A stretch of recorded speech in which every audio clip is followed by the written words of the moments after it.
In the shadowed corridors of Tudor England, where marriages were forged like weapons and queens discarded like broken chess pieces, one woman's story stands as perhaps the most humiliating chapter in the blood-soaked annals of Henry VIII's matrimonial disasters.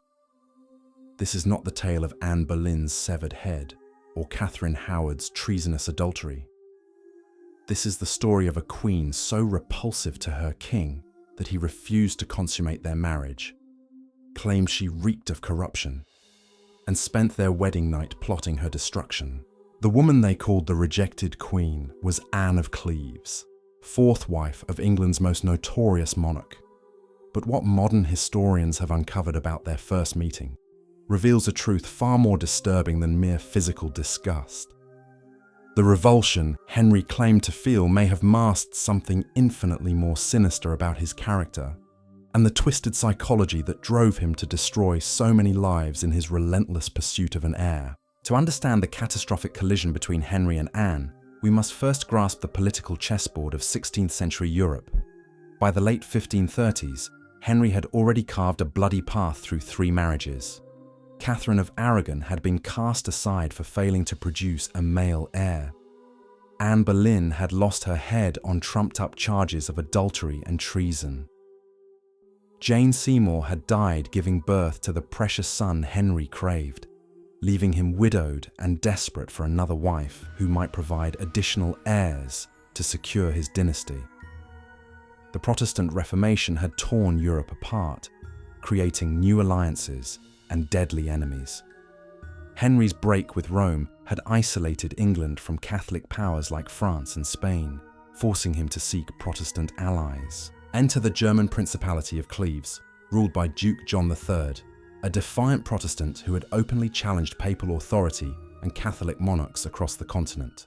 The Duke had raised his children to think independently and resist Catholic influence, making his eldest daughter Anne an attractive prospect for Henry's 4th marriage. But Anne of Cleves was no ordinary princess, waiting passively for a royal proposal.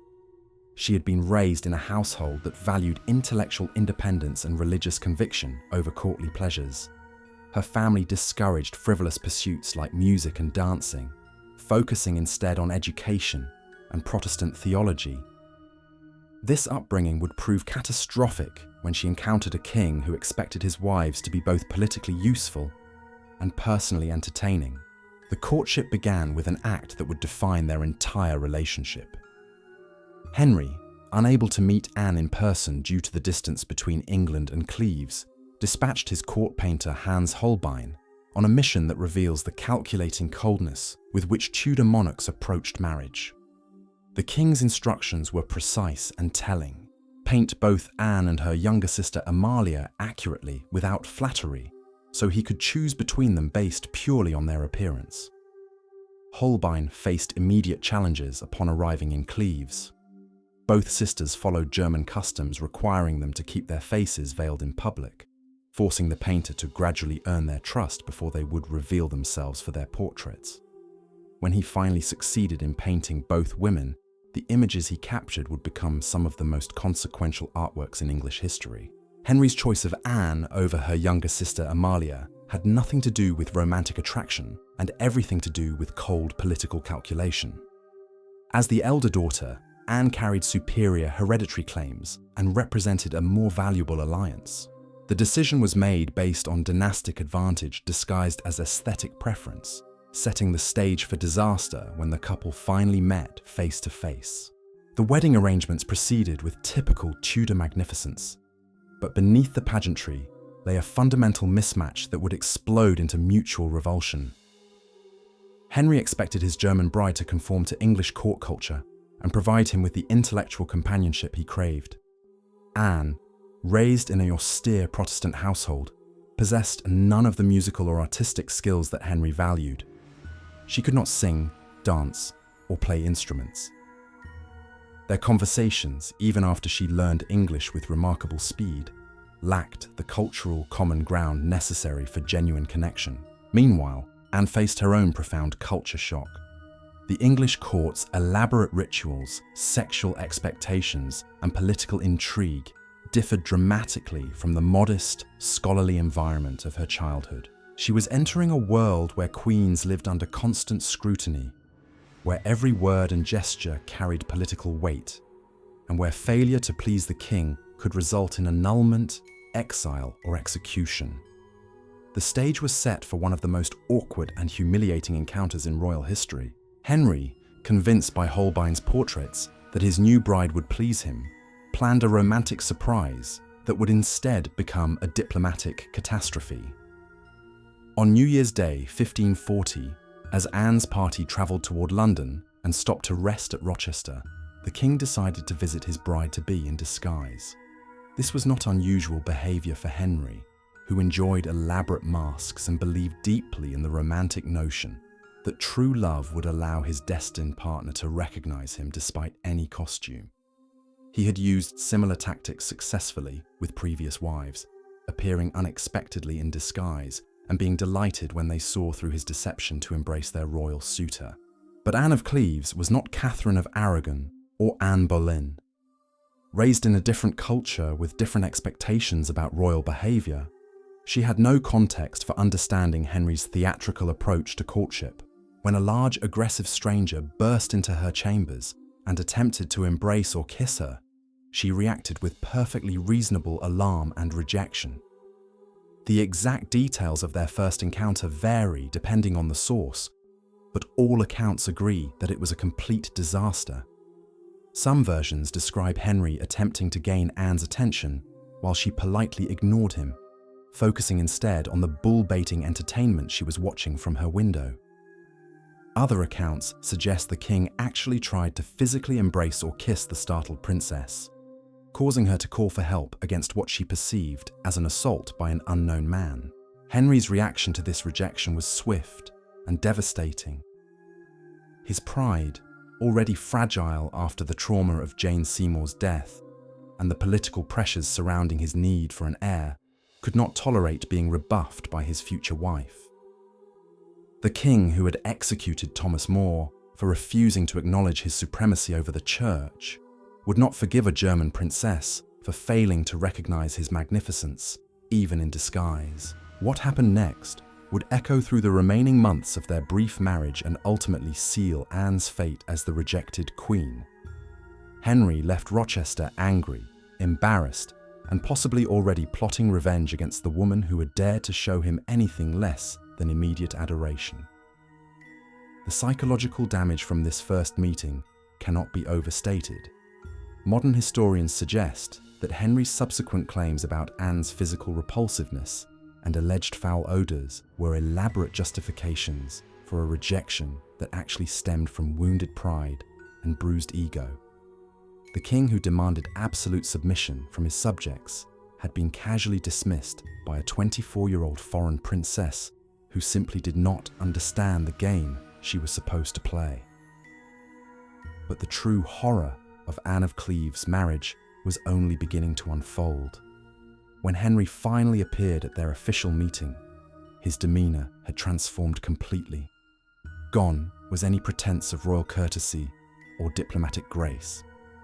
Instead, the king, who had once written love letters to Anne Boleyn and composed songs for Catherine of Aragon, now approached his fourth bride with barely concealed contempt.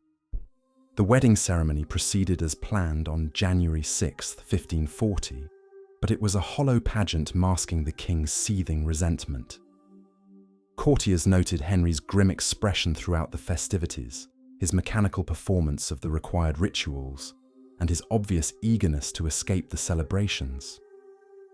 The bride, sensing the shift in her husband's attitude but unable to understand its cause, maintained her dignity while privately wondering so catastrophically wrong. The wedding night that what had gone followed would become one of the most documented disasters in royal history, not because of what happened, but because of what did not happen. Henry, who had successfully consummated marriages with 3 previous wives despite various challenges, claimed he found himself physically unable to perform his husbandly duties. His explanations for this failure would evolve into increasingly elaborate and humiliating accusations against Anne herself. According to the king's own testimony, given later during annulment proceedings, Anne's body emitted odours so offensive that they prevented him from fulfilling his marital obligations. These alleged smells, he claimed, suggested corruption or disease that made physical intimacy impossible. But medical experts examining the historical record find no evidence that Anne suffered from any condition that would have caused such symptoms. More disturbing still were Henry's claims about Anne's physical appearance up close. The same woman whose portrait had convinced him to propose marriage was now described as grotesquely unattractive, her features distorted, her complexion marred by blemishes that Holbein had allegedly concealed through artistic flattery. Yet other contemporary observers who met Anne described her as reasonably attractive, tall, and dignified, with pleasant features and an intelligent demeanor. The contradiction between Henry's private revulsion and public accounts suggests something far more sinister than mere physical incompatibility. The king, who had once praised Anne's beauty in diplomatic correspondence, now seemed determined to construct a narrative that would justify his rejection while preserving his own reputation as a virile monarch capable of satisfying any woman who pleased him. Thomas Cromwell, the chief minister who had orchestrated the Cleves marriage, found himself caught in an impossible position.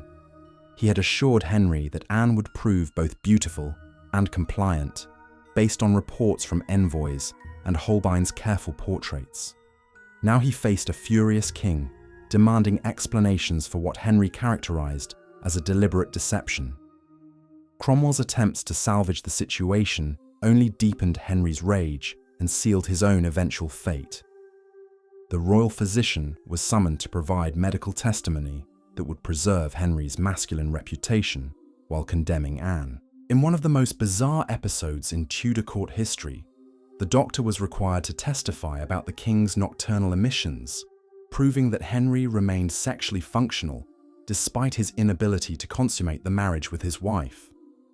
This humiliating medical evidence was carefully recorded and preserved, demonstrating the extraordinary lengths to which Henry would go to avoid any suggestion of impotence. Meanwhile, Anne struggled to understand her rapidly deteriorating position. Raised in a culture that valued directness and honesty, she was unprepared for the Byzantine politics of Henry's court, where survival depended on reading subtle signals and anticipating the king's volatile moods. Her attempts to win Henry's favor through traditional means only highlighted their fundamental incompatibility and deepened his resentment. The political ramifications extended far beyond the royal bedchamber. Henry's rejection of Anne threatened the Protestant alliance that had motivated the marriage in the first place. Duke John of Cleves had entrusted his daughter to England, expecting both personal happiness for Anne and political advantage for his principality. Instead, he watched helplessly as his daughter became a pawn in Henry's psychological warfare against his own failures. As weeks passed without consummation, court gossips began speculating about the true nature of the royal marriage. Some whispered that Anne was barren or diseased. Others suggested Henry himself suffered from some affliction. The most dangerous sickness that prevented him from performing his duties, rumours hinted that the king's rejection of Anne proved divine displeasure with his Protestant reforms, a suggestion that could undermine his entire religious revolution. Henry's response to this gossip was characteristically ruthless. He began publicly humiliating Anne through calculated slights and deliberate coldness. The woman who should have been treated as England's queen found herself increasingly isolated, her household reduced, her ceremonial roles minimized. The king, who had once written passionate previous wives, now could letters to his barely tolerate Anne's presence at official functions. The psychological torture extended to Anne's daily existence within the royal household. She was required to maintain the pretense of a happy marriage while enduring constant reminders of her husband's disgust. Servants whispered about her alleged deficiencies. Courtiers avoided associating too closely with a queen who had clearly fallen from royal favour. Even her own attendants, appointed by Henry's government, reported her conversations and activities back to the king. Yet through all this abuse, Anne displayed a remarkable resilience that would ultimately save her life. Unlike Anne Boleyn, who had fought back against Henry's accusations with fierce defiance, or Catherine under Howard, who had pan pressure, Anne of Cleves chose a different strategy. She would play the role of the grateful, submissive wife while quietly protecting herself from the king's more dangerous impulses. This calculated submission was not weakness, but survival instinct honed by months of observing Henry's patterns of behavior. Anne had witnessed how the king treated those who challenged his authority. She had heard the stories of Thomas More's execution, of the monasteries dissolved, of the nobles who had disappeared into the Tower of London never to emerge. Her apparent compliance masked a shrewd understanding of the deadly game in which she had become an unwilling participant. The annulment proceedings that began in spring 1540 were a foregone conclusion, but they required elaborate legal theatre to maintain Henry's reputation and England's international standing. The king's lawyers constructed an intricate case based on Anne's alleged pre-contract with Francis of Lorraine, a childhood betrothal that Henry claimed invalidated their marriage. This legal fiction allowed Henry to end the union without admitting his own role in its failure. But the annulment process also revealed the true extent of Henry's psychological cruelty. Not content with simply ending the marriage, the king insisted on public testimony about the most intimate details of their relationship. Anne was forced to confirm that the marriage had never been consummated, effectively declaring her own failure as a woman and wife. The humiliation was calculated and complete, designed to ensure that no one would question Henry's decision or sympathize with his rejected bride. The proceedings dragged on for weeks, each session adding new layers to Anne's public degradation. Witnesses were called to testify about everything from her childhood betrothal to her wedding night performance.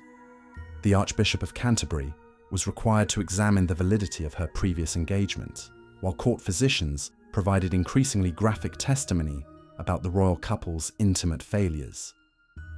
Every detail was recorded in official documents that would survive for centuries, ensuring Anne's humiliation would echo through history.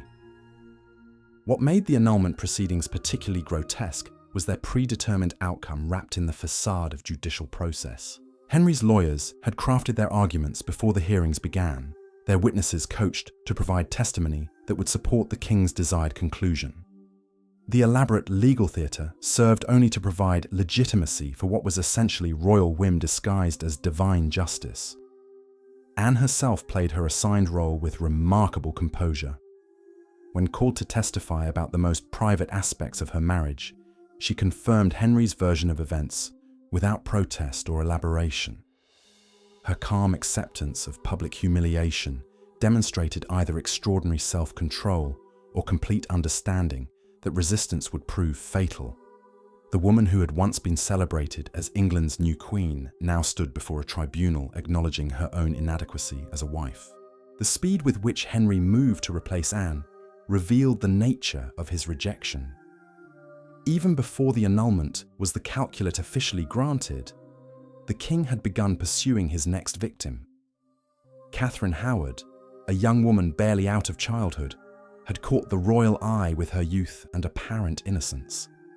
Henry's courtship of Catherine proceeded simultaneously with his legal destruction of Anne, creating a grotesque overlap between the demolition of one marriage and the construction of another. On July 9th, 1540, the marriage between Henry and Anne was officially declared null and void. 6 months of legal proceedings had reduced their union to a historical footnote, erasing Anne's brief tenure as Queen of England with bureaucratic efficiency. The same day brought news that Thomas Cromwell, the minister who had orchestrated the Cleves marriage, would pay for his role in Henry's disappointment with his life. The king's revenge was complete and merciless. But Anne's survival strategy extended beyond mere compliance with the annulment. While Henry celebrated his newfound freedom by immediately marrying Catherine Howard, Anne began implementing a long-term plan that would secure her position in England despite her rejection as queen.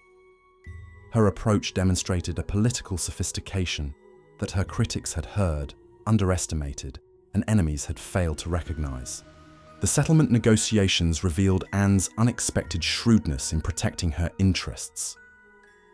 Rather than demanding to return to Germany as a humiliated exile, she chose to remain in England and accept Henry's offer of generous financial support. This decision puzzled many observers who expected her to flee the country that had witnessed her disgrace. But Anne understood something her critics missed.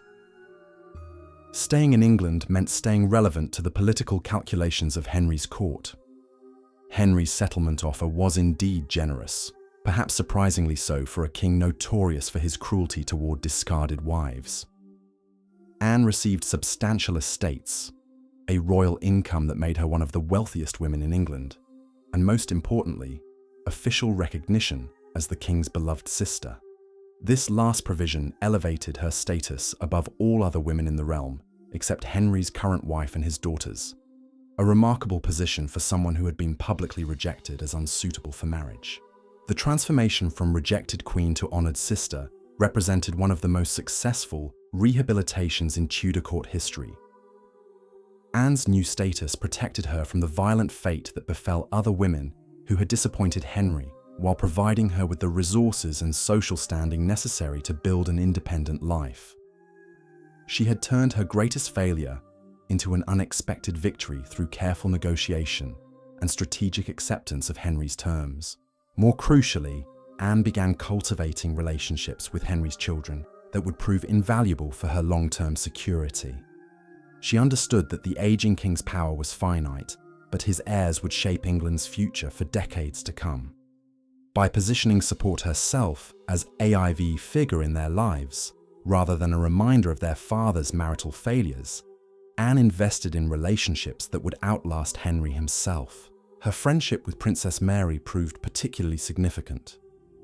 The future queen, still scarred by her own mother's brutal treatment and uncertain about her place in the succession, found in Anne a sympathetic figure who understood the complexities of navigating Henry's dangerous affections.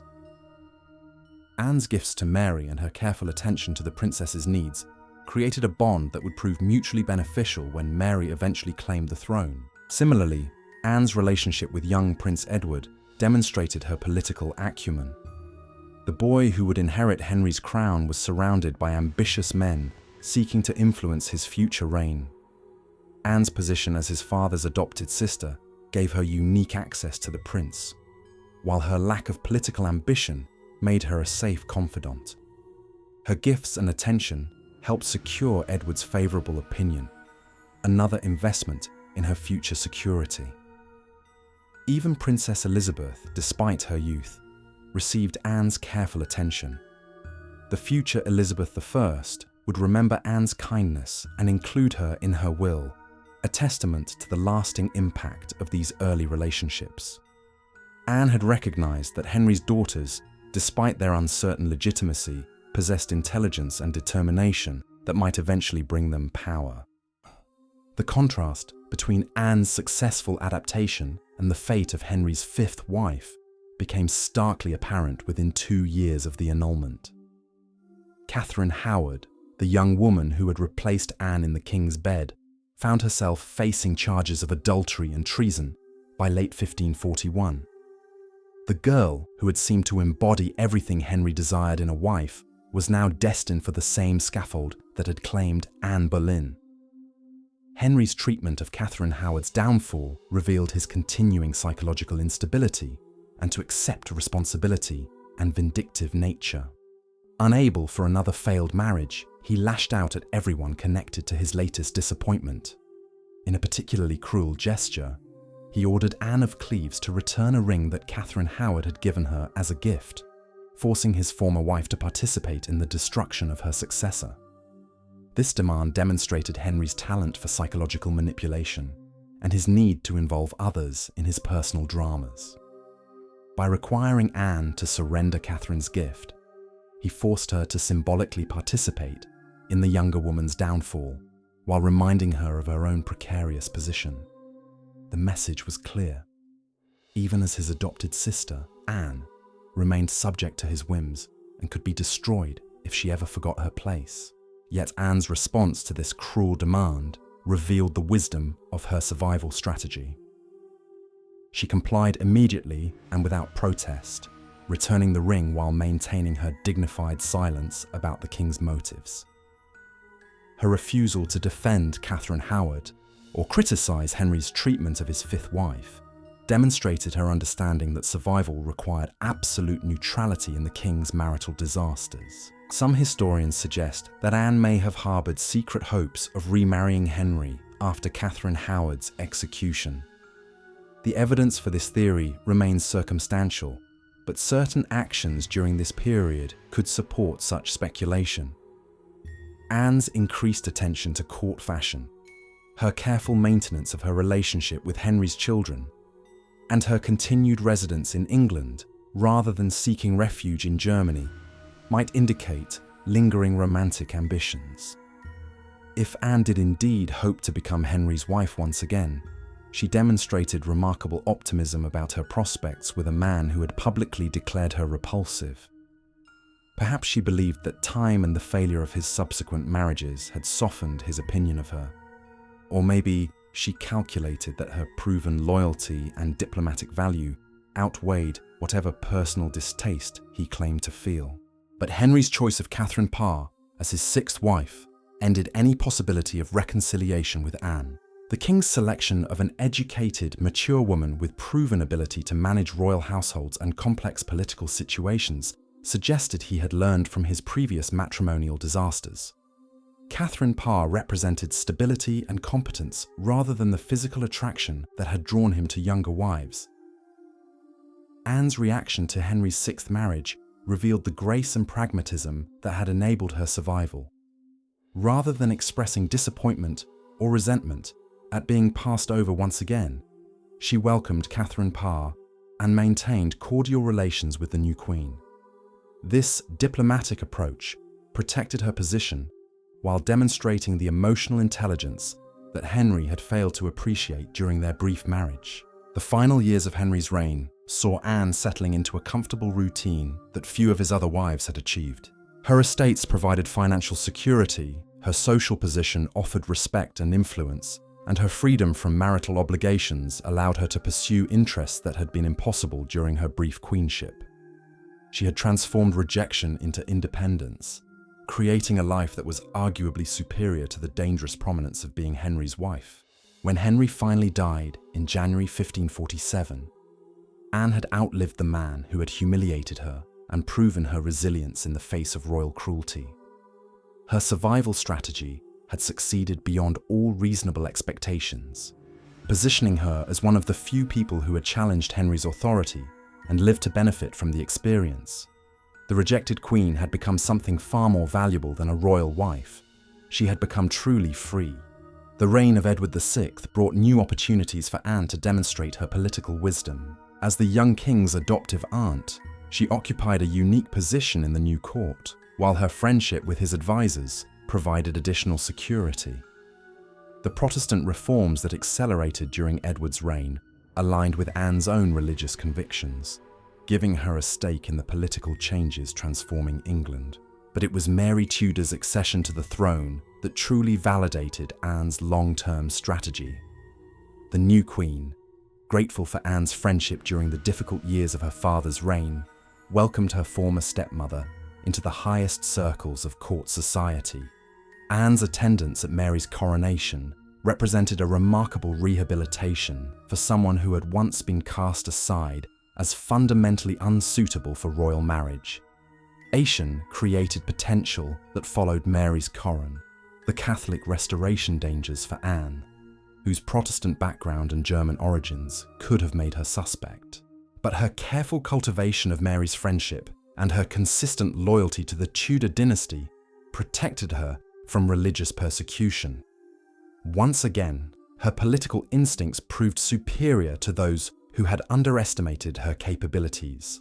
Anne's final years were spent in quiet retirement from active court life, but her influence continued through her relationships with England's ruling family.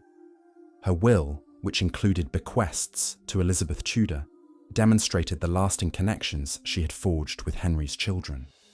The woman who had failed as Henry's wife had succeeded brilliantly as his sister and his children's friend. When Anne of Cleves died in July 1557, she achieved a final victory over the king who had rejected her. Her burial in Westminster Abbey, with a tomb inscription of England, represent identifying her as Queen, the ultimate vindication of her strategy. She had outlived Henry, outlived most of his other wives, and secured a place in history that transcended her brief, humiliating marriage. The inscription on her tomb tells a story of triumph disguised as defeat. While Henry had spent his final years as a grotesque invalid, tormented by infected wounds and psychological demons, Anne had enjoyed decades of peaceful, nearly two independence. Her rejection liberation, her humiliation had become into dignity, and her failure had evolved into one of the most successful long-term strategies in Tudor court history. The story of Anne of Cleves stands as perhaps the most extraordinary example of survival and transformation in the blood-soaked theatre of Tudor politics. In a court where queens were executed for adultery, imprisoned for failing to produce heirs, or died in childbirth serving their king's dynastic ambitions, Anne achieved something remarkable. She turned rejection into liberation, humiliation into dignity, and failure into one of history's most successful long-term strategies. Her tale reveals the twisted psychology of Henry VIII in ways that his more famous marriages cannot. While Anne Boleyn's defiance led to the scaffold and Catherine Howard's alleged infidelity brought the executioner's axe, Anne of Cleves demonstrated that sometimes the greatest victory lies not in fighting the monster, but in refusing to become its victim. Her calculated submission masked a shrewd intelligence that recognized survival required playing by Henry's rules while secretly building her own power base. The king, who claimed she was too repulsive to touch, had revealed more about his own character than hers. His elaborate justifications for their failed marriage, his cruel public humiliation of a woman who had done nothing wrong, and his vindictive treatment of those who had supported the union all exposed the psychological instability that would define his final years. Anne's dignified response to this abuse highlighted the contrast between royal tyranny and genuine nobility. Most remarkably, Anne transformed her greatest failure into an unexpected triumph that outlasted the man who had rejected her.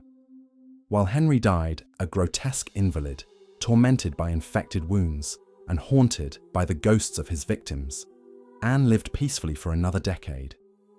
Honoured as England's highest-ranking lady and beloved by the very children Henry had desperately sought to secure through his matrimonial disasters.